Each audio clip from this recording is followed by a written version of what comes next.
Folks, welcome to a great SIMSA brunch and learn on lagging indicators, injury severity dashboard pilot opportunity. It's going to be a great event here with WCB Saskatchewan. Today presenting we have Kevin Mooney, the VP of Preventative and Employer Services, also head of mining for the ISSA. You can mention that later. I see Krista Bames on from WCB as well. We are in beautiful Treaty 6 territory here in Saskatoon. Some people down south might be in Treaty 4, some might be in Treaty 10, depending where you're at. Also, traditional homelands of the Métis people. Just to answer your questions, yes, you will get the PowerPoint when it's done. Yes, you will get a recording when it's done. And yes, the Q&A is at the end for those things. Anyway, I think that's it. I'll turn things over to Kevin now, and he can get things rolling. Kevin. Thank you, Eric, and thank you, SIMSA members, for attending the Brunch and Learn today. I'll present for probably about 30 minutes. There'll be loads of time for Q&A at the end, and all questions welcome. Excited to share the information today because this really is a project we've been working on with your colleagues for the last 2 years. So the information I'm about to share it was brought to us by industry for industry.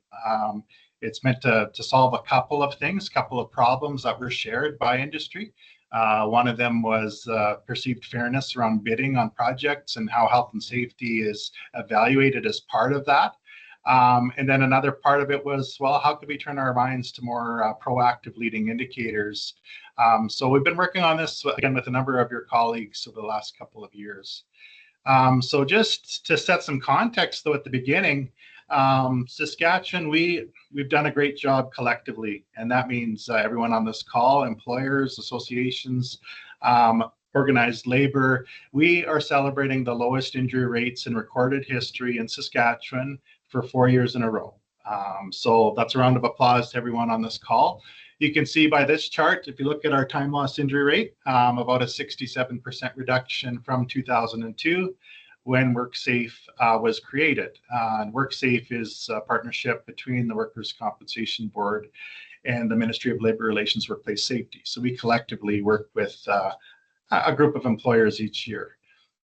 If we turn our minds to total injury rate, kind of bizarre that it was the same reduction, right? But total injury rate would be medical aid claims and time loss claims thrown into a rate. Again, since 2002, 67%.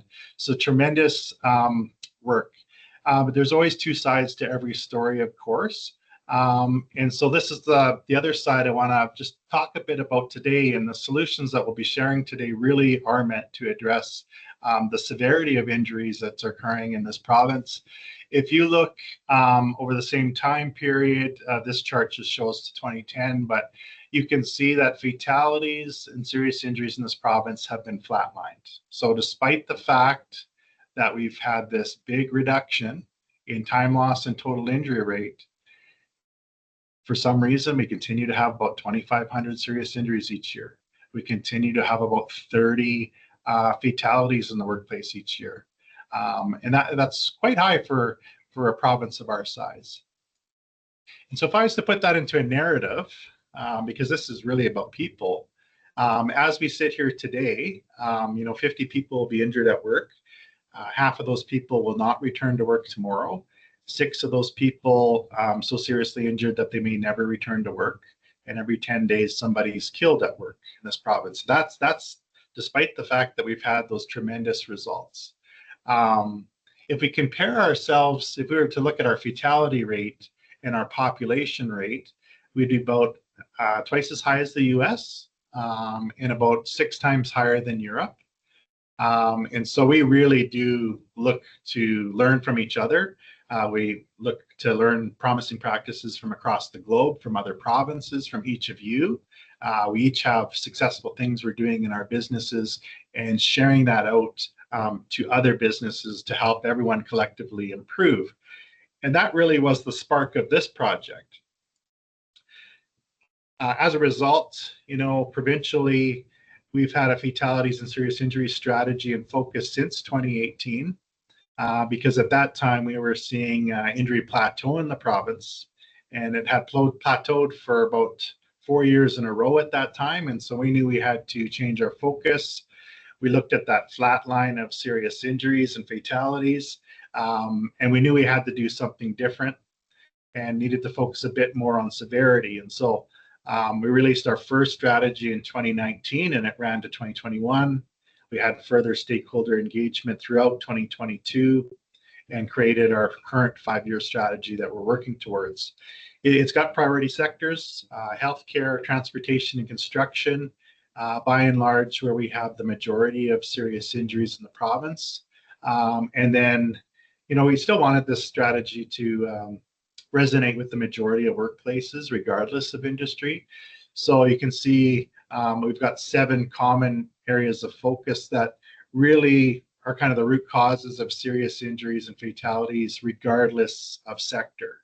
And so that includes things like motor vehicle collisions, asbestos, falls from heights, industrial ergonomics, machinery, violence, and psychological health have been emerging issues in our society, specifically healthcare and policing and paramedics, that sort of thing. So again, the focus of this strategy is to bring together employers to focus on certain problems, problem solve together, find those promising practices that exist, whether it be within our province or outside of our province or in a different country, and look to solve those issues. And what was nice is I think it was about 2 years ago, we had a number of SIMSA members come together collectively with other employer associations, heavy construction, SIMSA. There was a group of employers that came forward and said, you know what, WCB, we've got this concern with bidding on work and how health and safety is evaluated as part of that to get on site. And specifically as a small employer, thinking that it's a bit unfair that we're using injury rates as kind of that primary mechanism in some cases to evaluate a customer to go on site. Could you help us out? And the reason they approached WCB is, a lot of the safety registries that are out there, whether it be ISN Networld, ComplyWorks, etc., they're using WCB data and using it for the purposes of evaluating contractors and whatnot. So we said, hey, you know what, we'll do our best. We formed this learning collaborative, is what we call it, when you bring a group of employers together. And we started to tackle this issue. And we started to look across the globe. And so it's kind of interesting when you look at those stats that I first shared, 67% reduction in injury rates, fatality rates and serious injuries flat.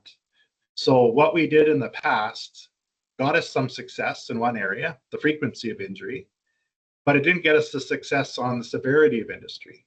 And so if we keep doing the same things we're doing today, like just focused on safety, training, on safety management systems, we may still get the same result. And don't get me wrong, those are good things. We should continue to do them.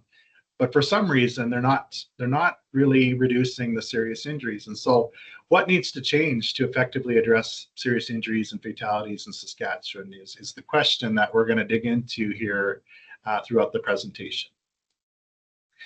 First thing we learned is we need to focus on high energy. This is research that is coming out of the construction industry, specifically out of the Construction Safety and Research Alliance. It is a learning hub within the University of Boulder, Colorado, just outside of Denver.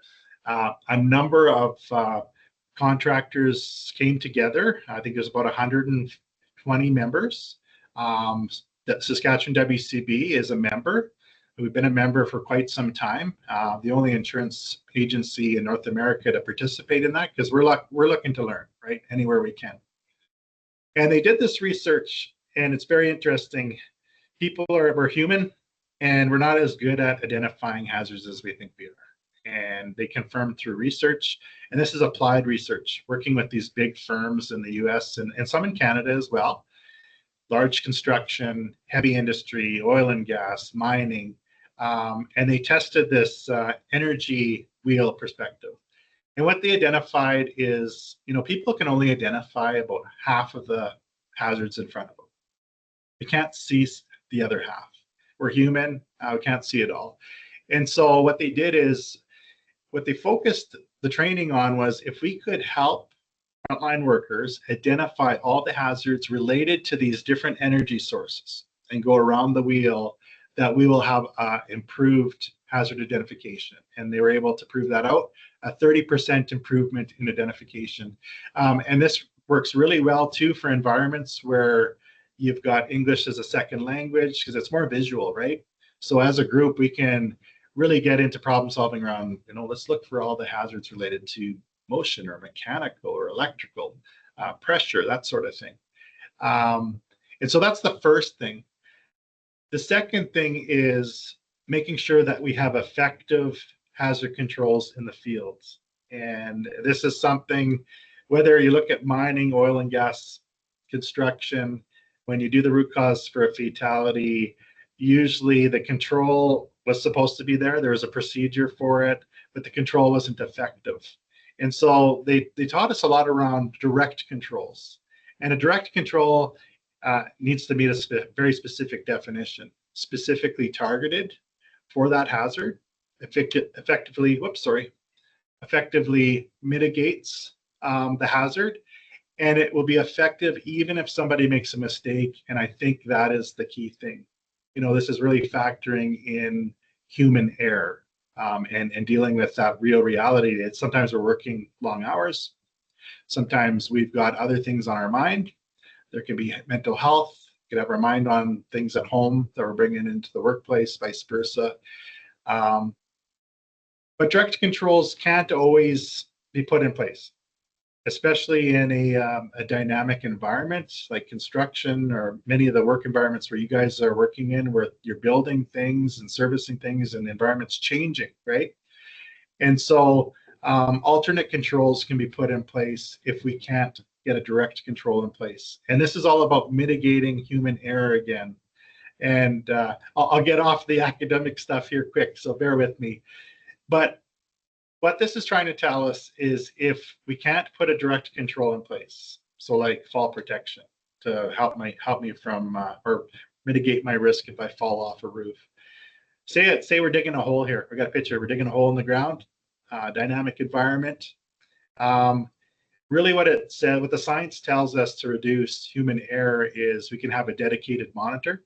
So we could have a person on site that's actually, right at the hole there guiding traffic. We can put a physical barrier up, which could be concrete barrier, fence, etc. We could put up a visual reminder, which would be like a sign, caution, safety, open excavation underway. And what the science tells us is we should do 2 of the 3 in different categories. So we could put up a sign and a physical barrier. We could put a dedicated monitor and a visual reminder. These are real tangible things that we can do on site. And this will help us reduce serious injuries and fatalities in the future. So I'm going to talk about leading indicators. So this is one of the things that the project wanted us to dig into, along with the lagging indicators, which I'm going to get into here shortly, is there are so many different health and safety leading indicators that a person could choose, that a company could choose. And it's part of the reason why things haven't been standardized, because everyone's kind of doing something a bit different. Now, with this committee of coworkers and employers that we had, we scoured research across the globe, and we identified 3 leading indicators that seem to be present in, regardless of whatever study you looked at, these ones seem to be effective. And the nice thing about these ones is that they're active leading indicators. They're not passive ones. So a passive leading indicator might be, okay, we're measuring how many people are coming to a safety meeting, how many people we've trained, how many maybe observations we did. It's just a frequency-based measurement. These ones are active. So these ones are more about what are we actively doing in our day to maintain the presence of safety on our site, and measuring that. And so the first one is quality leadership engagement. And I'll talk briefly about these in the coming slides as well. Second one is quality pre-work planning at the beginning of your day. And then using a high energy control assessment, which is it's a more quality-based form of an observation on site. And so we'll talk briefly about those before I get into the lagging indicator dashboard. So as it relates to pre-job safety meetings, really the purpose of this needs to be done on site, closest to the work. where the work is being done so that we can actually, as a group, talk about the hazards that we all see. We need to break down the steps of the job, identify the hazards, identify the sticky hazards. So that's the stuff that can kill us. It's kind of an acronym is sticky for that. What are the direct controls we can put in place based on kind of the information I just shared? How are we going to observe to make sure it's being done that way? If there's a change in our work, how are we going to stop work briefly to pre-plan if there's a managing change in the work environment? And the beauty about this is there's a scorecard. There's a quality scorecard that's been developed that can really guide the leader through doing this effectively. And I think as supervisors and leaders internalize this stuff, they're going to get really good at this, right? Maybe the first time it's awkward, but once you kind of get to know, what are the quality pieces behind this meeting, your meetings are going to be awesome and they're going to be effective. Next one is leadership engagements. And this is really for the leaders, like getting out of the office as high up as possible. So your VPs, your CEO, your director, operational leaders, going out into the field periodically.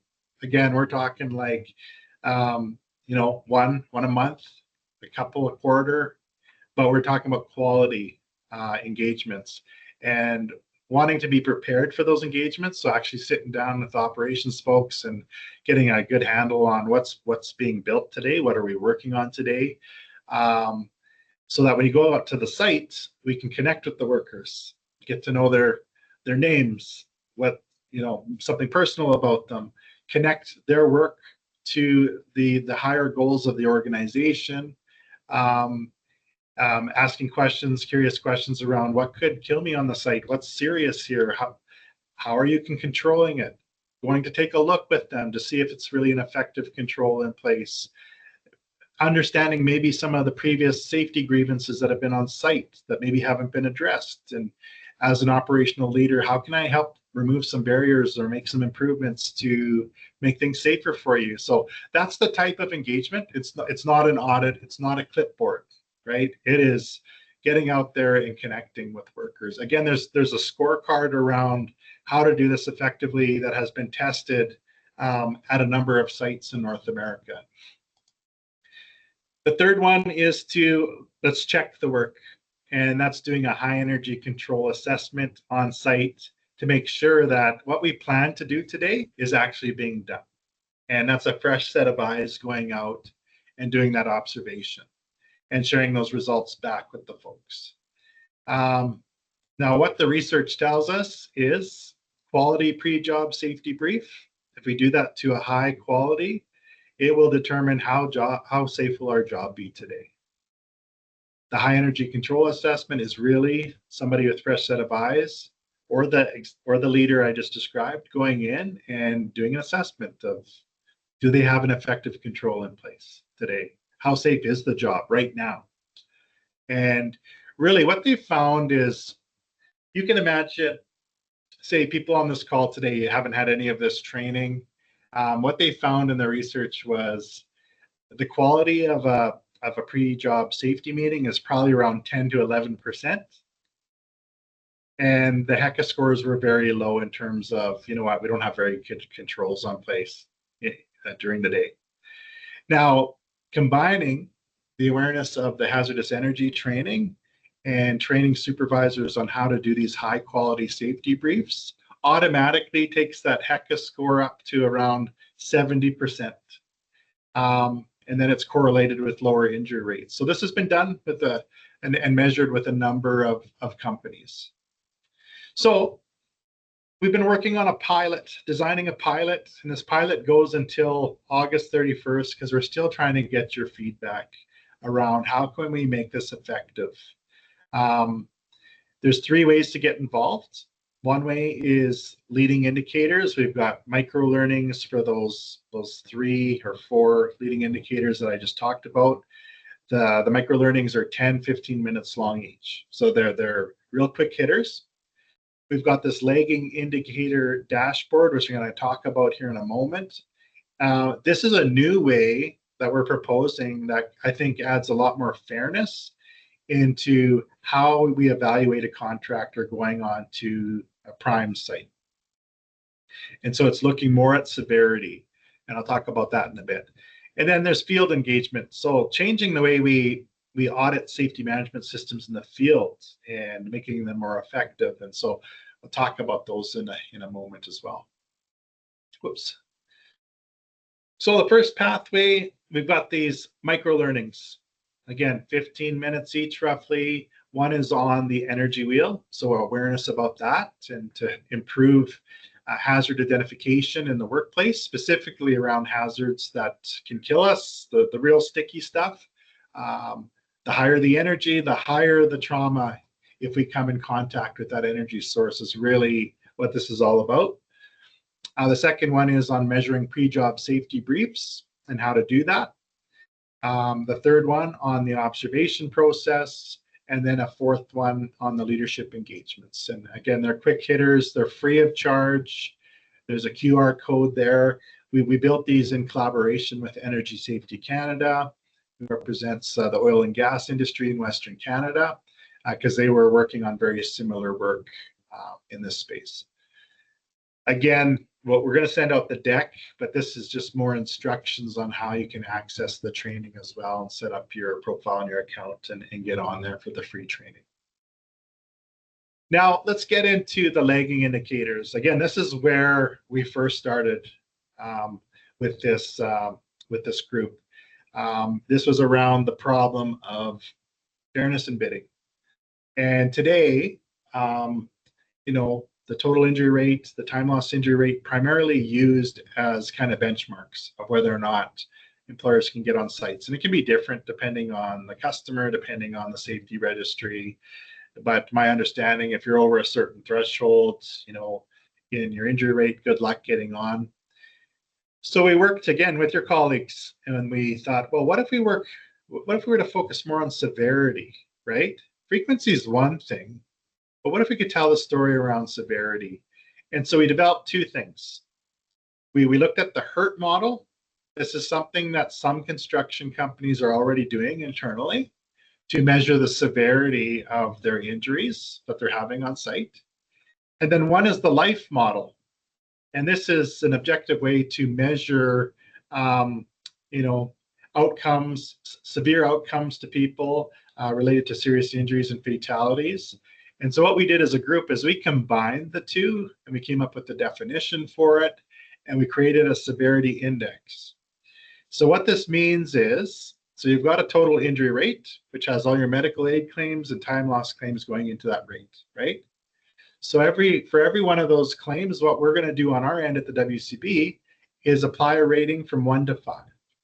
1 would be low severity, 5 would be high severity. And fatality would be obviously the worst severity. As kind of a way to tell the story behind that injury rate, because I could have a high injury rate as a small employer, but I've got 10 claims, low severity, they're all 1s, making a high injury rate, which is affecting my ability to get on the site. And so, and you can see here by looking at this pyramid here, we looked at 5 years of WCB data because we didn't want to have like adverse kind of unintentional consequences for industry if we were to do this, right? And it kind of validated the thoughts of the group. So you can see that the majority, 69, almost 70% of all injuries coming into WCB Saskatchewan any given year, and we process about 20,000 claims a year, are minor hurt, which means they went to the doctor to be observed. Maybe they had a small cut, a bruise, they wanted some observation, maybe a consultation with the doctor, went back to work. But anything in that category is less than 5 days time loss. 2, you can see it's another 17%. And then 3, 4, and 5, you're getting into our serious injuries. So again, 3 would be that serious injury chart I showed you, where it's pretty much a flat line. You're getting into claims 50 days or more at that point. Life altering is where, you know, we've issued a permanent functional impairment through WCB. So person has lost the use of a limb or something severe and we give a payout. There's a calculation we do there. Life-threatening, we have the ability through our hospital billing to really identify life-saving procedures. So you go in for a blood transfusion, CPR, things like that as a result of your workplace injury. It's being classified as a level 5 in the life-threatening. And then fatality, we don't even score because the outcome is just so bad. It's kind of at the top. So that's just giving you a bit of context. This is telling the story behind the story. And we're hoping that this will help open up a discussion between prime contractors and contractors around when you're bidding. It's like, if I do have an injury rate that's a little bit over, or it's over your threshold, let's sit down and have a conversation, because I can show you the story behind that rate. And then actually the majority of my claims are minor hurt. And I had one level 2, and this is what I'm doing as an organization to control that, to making sure it doesn't happen again. So along with that severity index, we've also come up with a serious injury rate and a hospitalization rate. As it relates to the hospitalization rate, if I'm admitted to hospital for 24 hours or more, so actual inpatient into the hospital, that would go into that rate. Serious injury rate, again, it's the 2,400 serious injuries we see a year put into a rate. And then the severity index, like I just described. So that's giving a bit of context behind it. Here you can see a little bit more around the definition we're using. It's not perfect. Again, we're approaching it from what an insurance company can measure objectively and in real time. And we got alignment from the working group that, hey, you know what? Let's keep our feet moving. This is better than just frequency-based rates. This at least tells a bit more of the story. And we're looking for your feedback. And so I thank Eric and all the SIMSA members for joining today, because this is an opportunity for you to get involved, try this dashboard out as you're bidding on work or submitting your information to ISNnet or whatnot, is what we've done. And we've created this new dashboard. And so as a contractor, you can request through WCB. We will generate this report for you, and then it'll be PDF, secure PDF, and you can share this with any of the firms that you're bidding on, and it helps to tell the story, specifically if you've got a higher injury rate. Now, around the fairness piece, and there is truth to this, because there was a study just done on this, that there is unfairness related to how those rates are calculated. It can take up to 300 million person hours before an injury rate is statistically valid. Now, I don't know, if you're a small company, 10 people, 20 people, 50 people, 100 people, how many years would it take of person hours before you would hit 300 million? They take forever, right? So when we set injury rates at a provincial level, all 50,000 customers, 500,000 workers working every day, let's say 200 days of the year, like our rates are pretty stable at that level, right? So there is truth to the perceived unfairness. And so what will this dashboard show you? Maybe it's hard to read the first time you look at it. The top right-hand corner, it shows your actual firm information. It's a stacking bar chart, and it tells you the percentage of your claims related to those 5 categories of severity that I just described. So in this case, this firm, 62% of their injuries are category 1, so low hurt. 13% were level 2, 13% level 4, and then they've got 5% at that level 5. Okay, and the definition is there right at the bottom. Then it compares, well, what does your industry sector look like? So you can see like this employer is a little bit better than their sector. And then the stacking chart beside that is all firms, all industry together. So it gives you kind of a comparison from firm to your sector to the province. Top right-hand corner is that hospitalization rate. So this is at the firm level, is the blue line. The turquoise or green line is your industry, and then all firms is the purple line. And this is just for illustrative purposes, it's a fake employer. And then serious injury at the firm level, they've got no serious injuries in this example compared to your sector and the province. And then at the very bottom right-hand corner would be the injury rate, the rate that everyone uses today, your total injury rate or recordable injury rate. And it shows the firm, sector, and the province. So we think this gives a clearer picture of performance, both frequency and severity, allows you to, it opens up a conversation around what truly is the level of severity for the injuries for my company, allows you to have conversation. Hey, you know what? I did have 1 or 2 injuries at that level 2. This is what we're doing about it. This is how we improved our safety system to address that. So we're hoping, we're wanting the big primes to try this out, and we're wanting everyone on this call, when you're bidding on work, to be aware that, hey, we've got this report available. You can request it from WCB and share that. And so this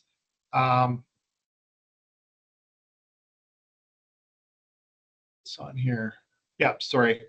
Here is where it would tell you where to submit your request through the WorkSafe inquiry website. And then one of our staff members will send it directly to you to share with your prime. And they'll send you this. Now, the third way, third part of our pilot here, and I'll open things up for questions here pretty quick, is changing how we audit safety management systems. So if you've all gone through an audit in the past, they're very paperwork heavy.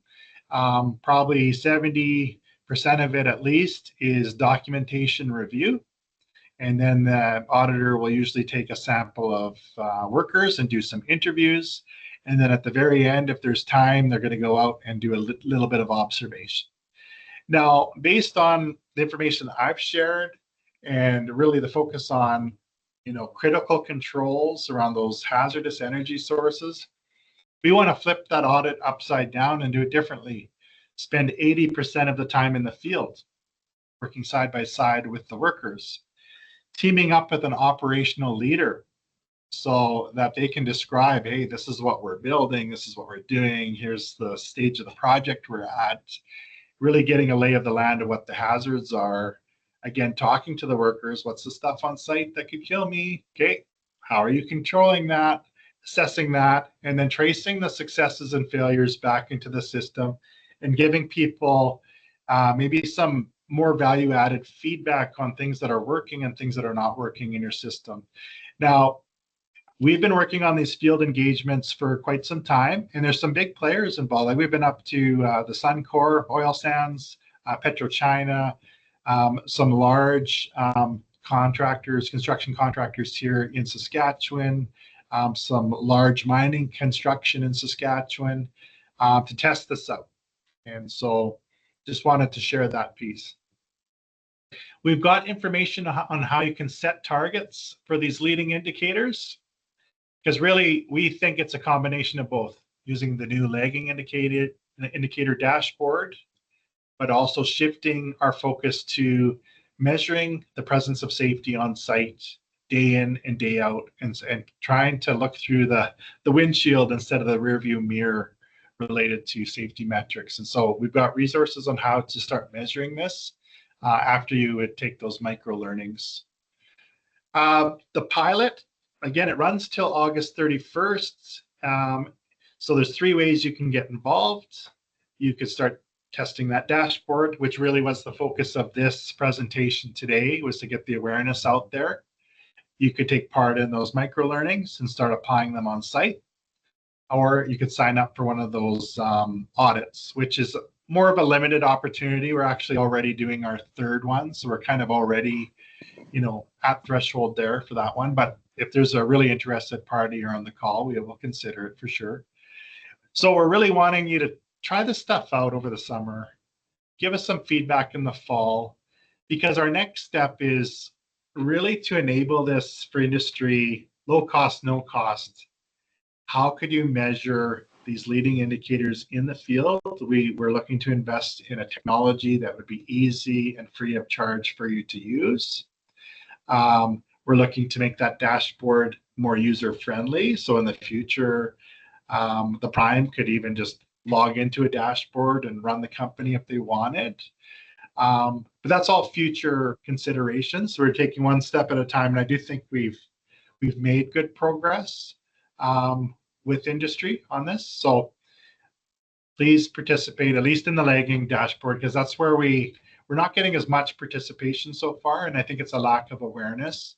Whereas with those micro learnings, we've had over 1,000 people, believe it or not, take those already. So there is interest, I think, out there from your colleagues and the SIMSA members. We are improving.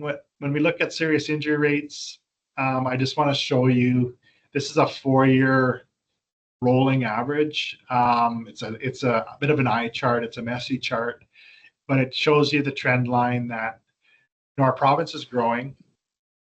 We've got more FTEs insured. There's lots of construction on the horizon. When you look at all the work that is coming, it's exciting.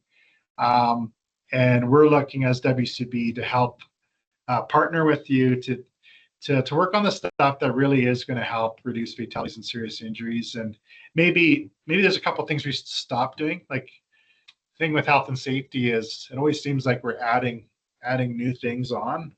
Maybe there's some things we should stop doing and some new things we should start doing. I would argue some of the things we shared today are some of those things we should start doing more of. In hindsight, I should have put one more slide in here, and I'll just do a quick plug because Eric did an introduction. So I'm the Vice President of Prevention and Employer Services with the Saskatchewan Workers' Compensation Board. In my volunteer role, I'm also the President of ISA Mining. ISA stands for the International Social Security Association, which is a global organization. It's a sub-organization of the United Nations. It has 14 prevention sectors or sections on different industries. One of them is mining, and so I'm the president of that group. And we are hosting, I just became president in January, but we're hosting a very good conference in September in your backyard. It's in Saskatoon. We have speakers coming from all 6 continents from across the globe.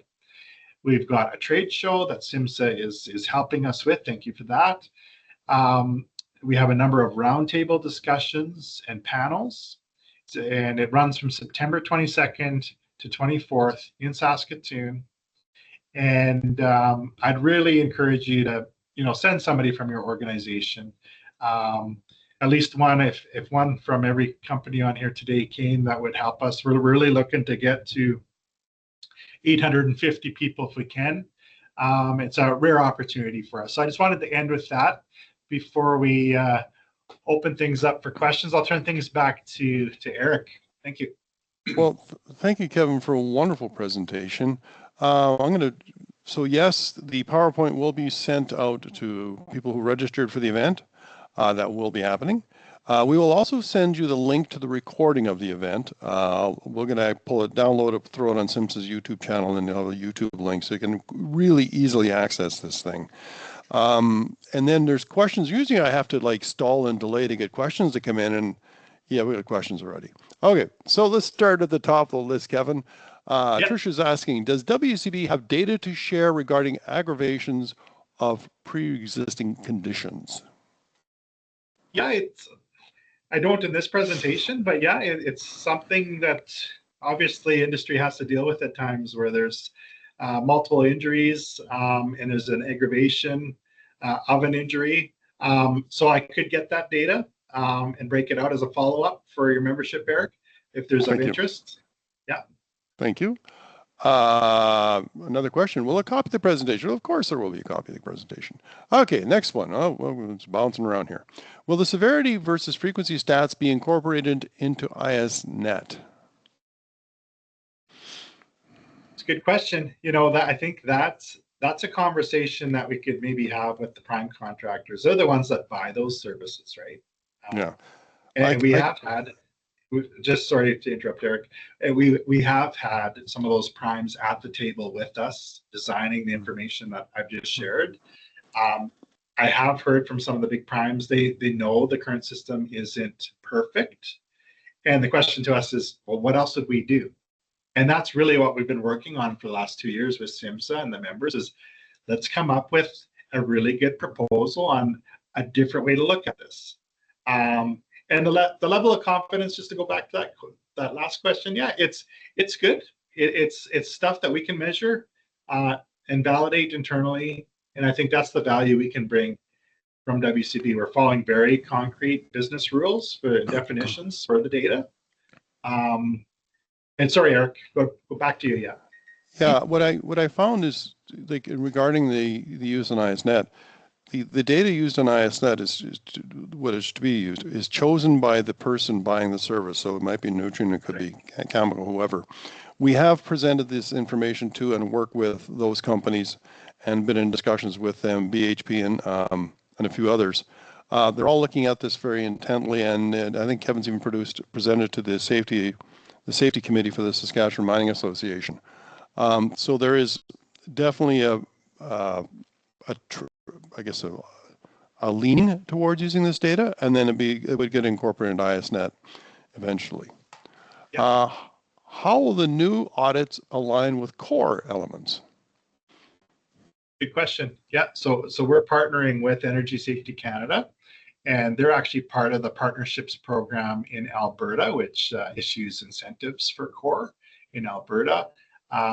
They've been working with that working group kind of in alignment with the work that we're doing. And so basically it's using a core audit, and it's just changing the mechanics of let's start in the field first, and then let's talk with the workers, do lots of observations, do the interviews out there, and then trace the successes and the exposures back into the core system and provide feedback on which elements are working, which ones are maybe need some improvement. So it is being built in alignment with core, for sure. Yeah. And then I see Krista included the poster of the ISA's event. If you click on that little picture, a little thumbnail, it'll pop up nice on your screen.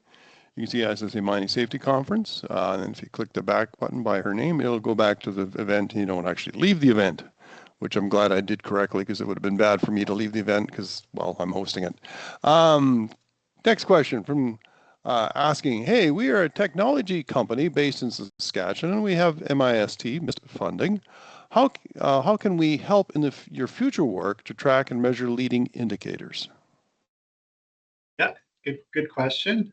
So as we come out of the pilot, get some feedback from industry, then we'll turn our minds to technology. Obviously, we've got to follow some procurement processes and stuff, but I think there's a real opportunity at this stage to work with the prime, so the large mining companies, oil and gas, prime contractors and construction, to get alignment on what we want to build, and then run a bit of a competition, and those that are interested, including your technology firm, could bid on it and do a proposal on this is how we'd look to solve your problem.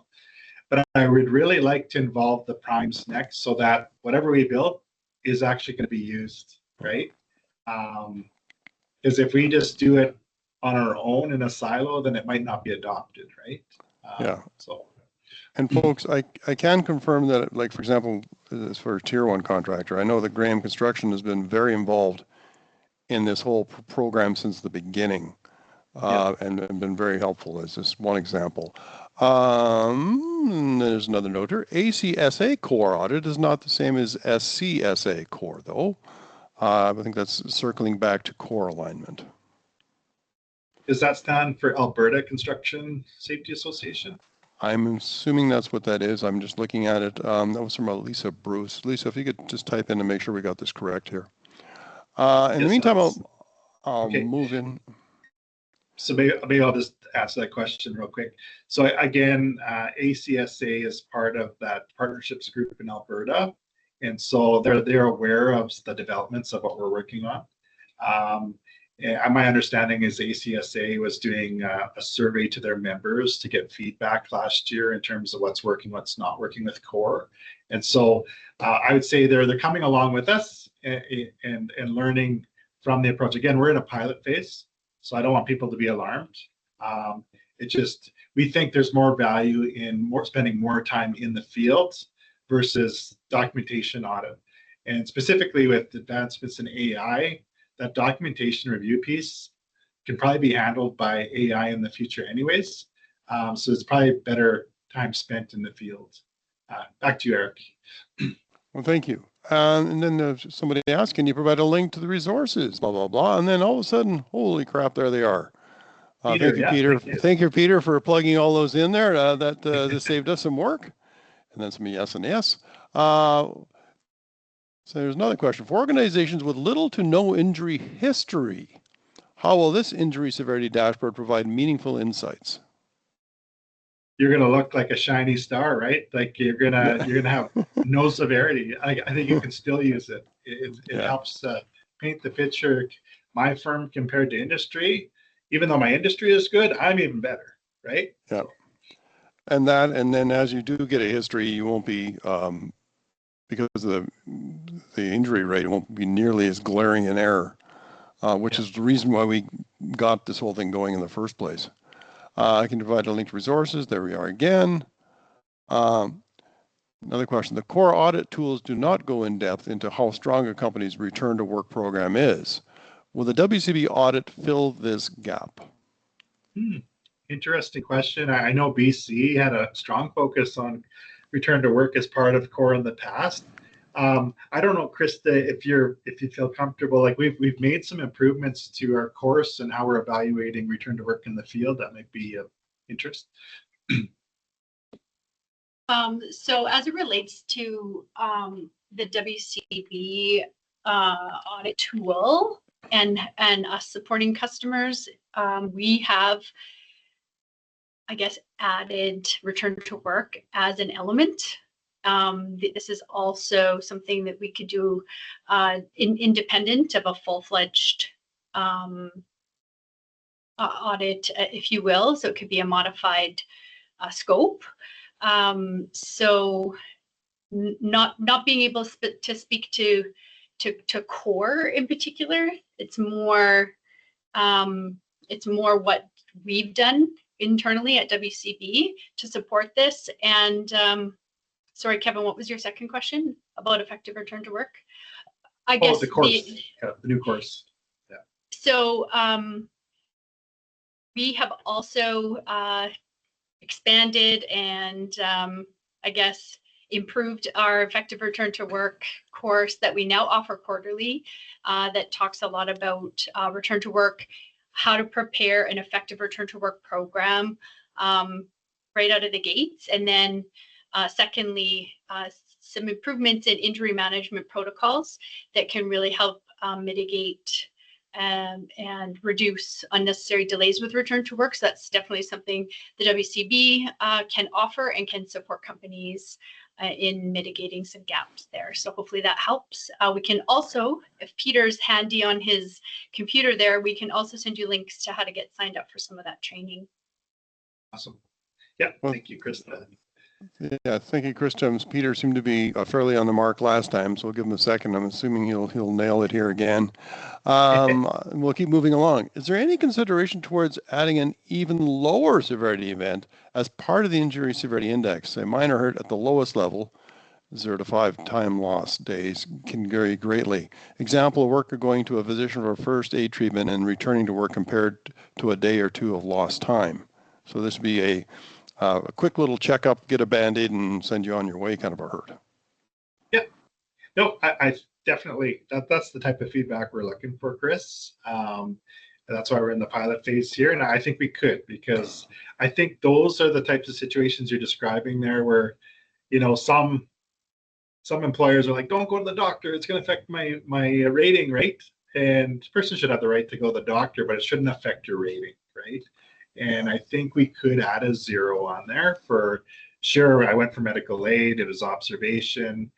If we get billed from the doctor, it goes into your rate. And so for those situations where no time lost, maybe we add a 0 at the bottom. I think, yes, we could do that. Or a 0.1 or a 0.01.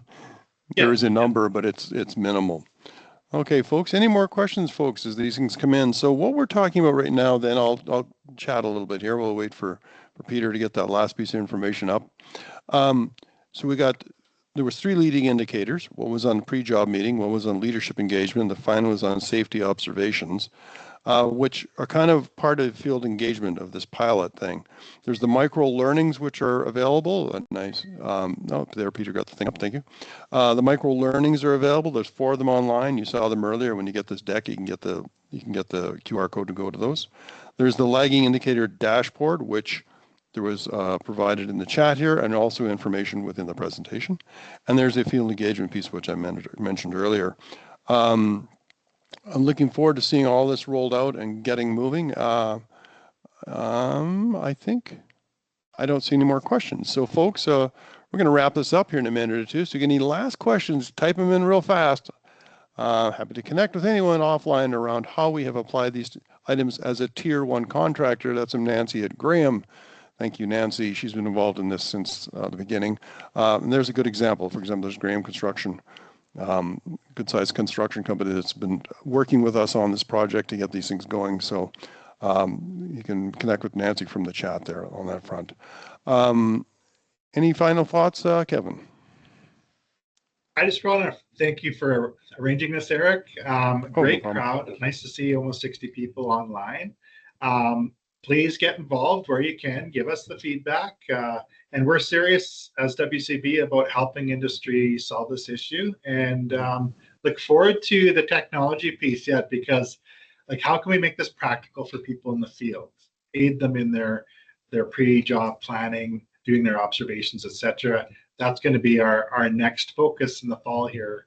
And then this should all come together nicely. So, thank you again. Well, thank you, Kevin. Thank you, Krista. Thank you, Peter, wherever you may be in the world, for getting these things posted up. And thank you, folks, for attending today. Have a great day. Have a safe day. It's a beautiful sunny day. It was warm, and now we've had some rain here, and everything's nice and green. Get out inside and get some fresh air and relax. And, you know, boredom's a way for your brain to actually heal and feel better. One of the things I've learned recently, that boredom's actually a good thing. It lets your brain rest. So go out and get bored somewhere.